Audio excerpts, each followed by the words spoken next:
Base station care. Remove the wash tray and ramp plate. Wipe the charging contacts and water level sensors. Remove the clean and dirty water tanks. Empty the dirty water tank and rinse it out.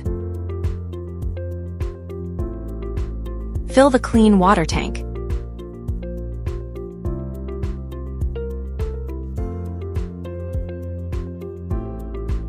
Rinse the ramp plate and wash tray.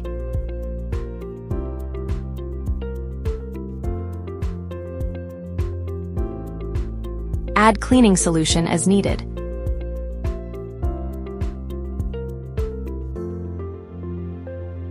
Reinstall the tanks into the base station.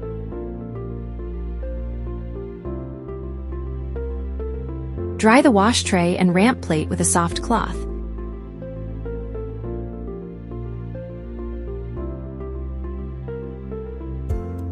Install the wash tray and ramp plate.